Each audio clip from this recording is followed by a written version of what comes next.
So we're going to focus on some of these key areas below the waterline. This is an intimidating slide, I know, but these are all of the below the waterline values, attitudes, and beliefs that cultures have differences, where bridging needs to occur. So unfortunately, we don't have time to go through all of them, but we will take a look at 3 of the cultural variables here.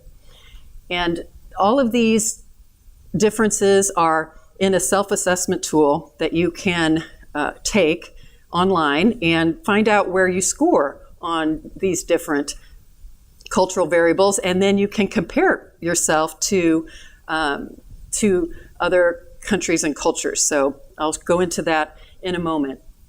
The 3 that we're going to focus on are individual group, private and public space, and then direct indirect communication.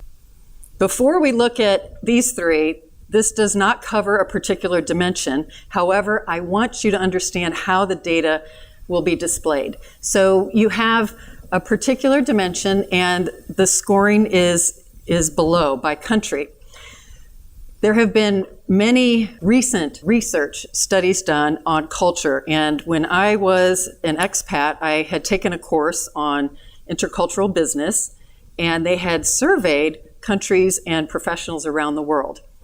And so when they put a number behind each dimension and compare different cultures, coming from a financial background, I thought this was really interesting. But I want you to be aware that it's important not to take this as an exact measurement. Culture cannot be measured on an exact number, but it does give us a framework to allow us to compare ourselves to not only other cultures, but maybe other individuals. So on this particular continuum, which is an example, I'm located here, and I'm not lined up. I am an American, but I'm not lined up exactly at a 1. Not everyone lines up right with their culture.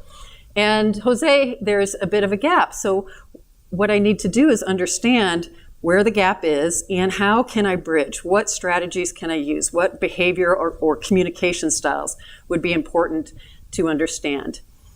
The other thing is that this is a guide. It's not a predictor of behavior. And anyone can be scored or be anywhere on the line. And stretching is possible as well. So this is a map as a guide, a framework for you to understand culture with also a non-judgmental vocabulary to help explain cultural differences.